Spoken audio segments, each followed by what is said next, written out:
ॐ भूर्भुवः स्वः तत्सवितुर्वरेण्यं भर्गो देवस्य धीमहि धियो यो नः प्रचोदयात्। जय श्री कृष्ण मेरे सनातनी बंधुओं। आज हम लोग महाभारत के इस अंक में राजा जन्मेजय के द्वारा जो सर्प यज्ञ का आयोजन किया था उसके बारे में अध्ययन करेंगे। जैसा कि हम लोग पूर्व में अध्ययन कर चुके हैं कि राजा जन्मेजय जो वेद व्यास ऋषि के 5वें वंशज हैं, उन्होंने एक सर्प यज्ञ का आयोजन किया था और उसी में वेद व्यास और उनके शिष्य वैशंपायन के द्वारा जो है वो पूरी महाभारत की कथा जो है कही गई थी। तो इसीलिए हालांकि ये सारी घटनाएं जो है महाभारत की समाप्ति के पश्चात हुआ है, लेकिन इन सभी घटनाओं को महाभारत के आदि पर्व में दिया गया है। इसलिए इसको हम लोग पहले अध्ययन करेंगे जिससे कि समझने में आसानी होगी। महाभारत युद्ध के समाप्ति के पश्चात अभिमन्यु की पत्नी जिसका नाम उत्तरा था, उसके गर्भ में एक बालक पल रहा था और इस महाभारत की समाप्ति के पश्चात वो उत्तरा के गर्भ से जो पुत्र उत्पन्न होता है उसका नाम परीक्षित रखा जाता है। बड़े होने पर परीक्षित भी जो है वहाँ का राजा घोषित होता है। वो परीक्षित जो है बड़ा अपने पूर्वजों के वंश परंपरा के अनुसार बड़ा प्रतापी और बहुत धर्मनिष्ठ राजा थे। उन्होंने लगभग 60 वर्ष तक जो है वहाँ का राजकाज संभाला। जैसी कि परंपरा रही है कि राजा लोग जो है वो शिकार किया करते थे। तो एक बार की बात है कि राजा जो है किसी वन में जो है वो जंगली जानवरों का शिकार करने के लिए निकले। उन्होंने किसी हिंसक जानवर का शिकार किया, परंतु उसका वो घायल होने के पश्चात उसका पीछा करते हुए राजा परीक्षित जो है काफ़ी घने जंगल में पहुंच जाते हैं। क्योंकि उनकी उम्र जो है वो लगभग 60 वर्ष के ऊपर हो गई थी, तो वो काफ़ी थके हारे थे और घने जंगल में भूख प्यास भी उनको सता रहा था। इसी क्रम में जो है वो देखते हैं कि उस हिंसक जानवर को खोजने के क्रम में देखते हैं कि एक ऋषि तपस्वी जो है वहाँ बैठ करके तपस्या कर रहा है। तो राजा परीक्षित जो है उस तपस्वी से पूछते हैं कि क्या तुमने किसी हिंसक जानवर को यहाँ से भागते हुए देखा है? उस ऋषि का नाम था समीक मुनि। वो जो है मौन व्रत धारण करके वहाँ पर तपस्या कर रहा था। इसलिए उसने जो है वो राजा परीक्षित के प्रश्न का कोई जवाब नहीं दिया। इससे राजा परीक्षित जो है बहुत क्रोधित हो जाते हैं और क्रोधित हो जाते हैं तो वो क्रोध में जो है वो पास में ही एक मरा हुआ सर्प का शरीर वहाँ पड़ा हुआ था।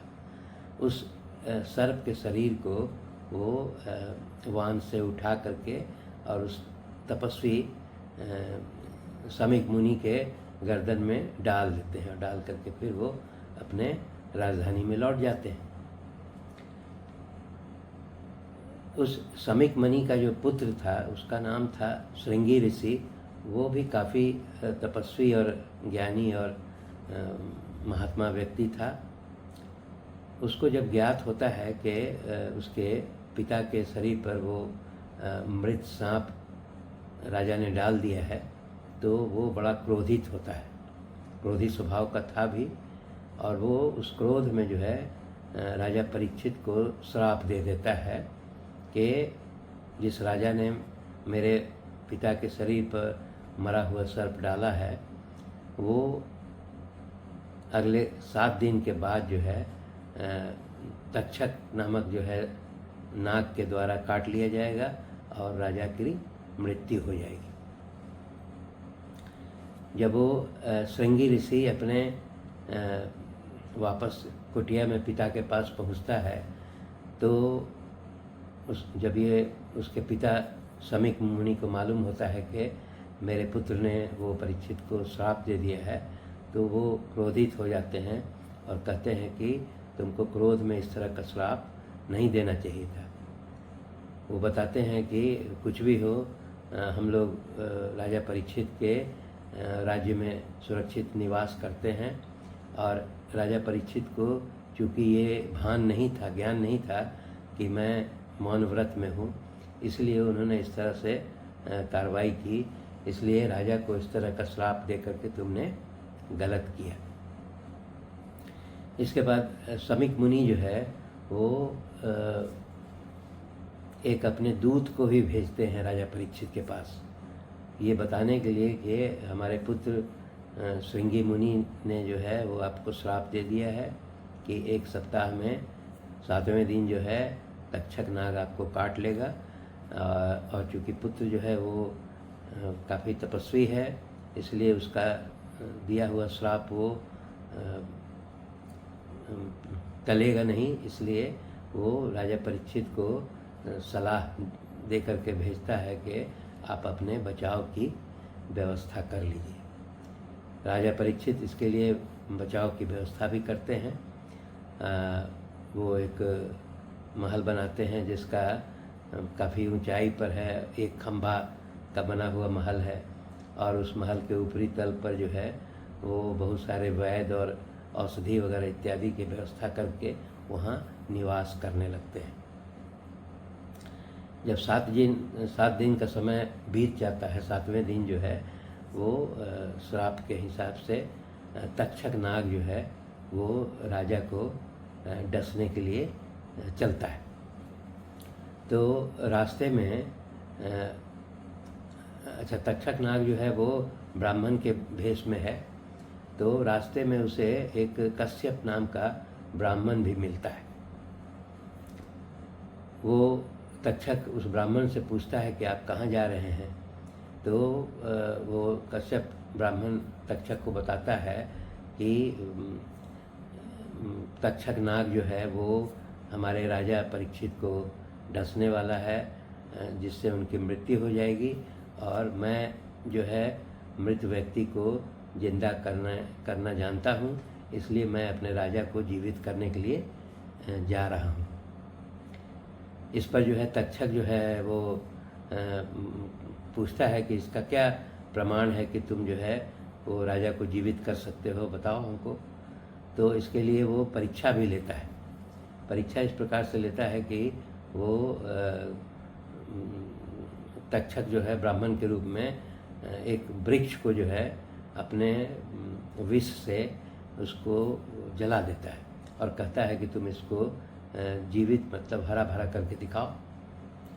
तो वो तक्षक जो है किसी वृक्ष को जब भस्म कर देता है तो वो कश्यप ऋषि जो है वो अपने मंत्रोच्चार से जो है वो पूरे वृक्ष को पुनः हरा भरा कर देता है। तब तक्षक को ये चिंता हो जाती है कि वास्तव में ये ब्राह्मण जो है वो परीक्षित को पुनर्जीवित कर सकता है, इसलिए वो ब्राह्मण को प्रलोभन देता है कि तुम राजा के पास किस कारण से जा रहे हो, तुमको कोई वहाँ धन का लाभ भी होगा इसलिए तुम जा रहे होगे। तो वो ब्राह्मण स्वीकार करता है, वो कहता है कि हाँ मैं जब ये कार्य करूँगा तो राजा से मुझे जो है वो धन की भी प्राप्ति होगी। तब वो परीक्षित जो है कहता है कि अगर मैं तुमको उतना धन अभी ही दे दूँ तो तुम लौट जाओ। तो ब्राह्मण जो है वहाँ पर तैयार हो जाता है और वो तक्षक जो है ब्राह्मण रूपी तक्षक जो है उसको बहुत सारा धन देता है और वो कश्यप ऋषि जो है कश्यप मुनि जो है वो वापस लौट जाता है। इसके पश्चात तक्षक जो है वो राजा के महल में, हालांकि बहुत सुरक्षा व्यवस्था थी, परंतु राजा के पास जो फलों की टोकरी भेजी जा रही थी उसी में छोटा रूप बना करके तक्षक जो है वो प्रवेश कर जाता है और 7वें दिन जो है उसका राजा को डस लेता है, जिससे उसकी मृत्यु हो जाती है। अर्थात वो जो श्रृंगी ऋषि का श्राप था वो सत्य साबित होता है। अब जो है परीक्षित की जब मृत्यु हो जाती है उस समय जन्मेजय बालिग नहीं हुआ था, उस समय उसका उम्र जो है वो कम ही था, परंतु चूँकि वही परीक्षित का पुत्र था जन्मेजय, उसको राजा के रूप में उसका राज्याभिषेक कर दिया जाता है। जब राजा जन्मे जो है थोड़े बड़े अनुभवी होते हैं तब वो अपने मंत्रियों से विचार विमर्श करते हैं और पूछते हैं कि आखिर मेरे पिता को किसने मारा, उसके लिए कौन दोषी है, और वो पूरी जानकारी जो है सभी अपने पुरोहितों से, मंत्री से जानकारी प्राप्त करता है। तब उसके जितने मंत्रीगण हैं वो ये पूरी कथा जो है वो बताते हैं कि किस प्रकार तक्षक नाग ने जो है वो आपके पिता को डस लिया था। इसके कारण जो है वो राजा जन्मेजय जो है वो बड़ा क्रोधित होते हैं और ये विचार करते हैं कि मैं जो है वो तक्षक नाग से ज़रूर बदला लूँगा, क्योंकि उसने मेरे पिता को अकारण ही डस करके और प्राण ले लिया। इसके अलावा वह यह भी कहते हैं कि उसने जो है वो जो ब्राह्मण कश्यप नाम का ब्राह्मण है वो जिलाने के लिए आ रहा था, उसको भी लौटा दिया। तो ये सब, इन सभी दोषों के कारण जो है वो कहते हैं कि ये तक्षक जो है यही मुख्य रूप से हमारे पिता के मृत्यु का दोषी है। इसलिए वो अपने सभी मंत्रियों और पुरोहित लोगों से विचार विमर्श करता है और पूछता है कि कैसे जो है मैं इन सर्पों से नागों से तक्षक का बदला ले सकता हूँ। तब उसमें उसके मंत्रीगण और पुरोहितगण ये बताते हैं कि एक सर्प यज्ञ करने का प्रावधान बताते हैं कि इस तरह का सर्प यज्ञ किया जाए और जिसमें विशेष रूप से जो इसके ज्ञानी पुरोहित हैं उनको पुरोहित बना करके यज्ञ किया जाए और इसमें सारे सर्पों को भस्म कर दिया जाए। तो इसके आधार पर, सलाह के आधार पर राजा जन्मेजय पूरा यज्ञ की व्यवस्था करवाते हैं और सभी लोगों का, बहुत से ऋषि मुनि पुरोहितों को आमंत्रित करते हैं।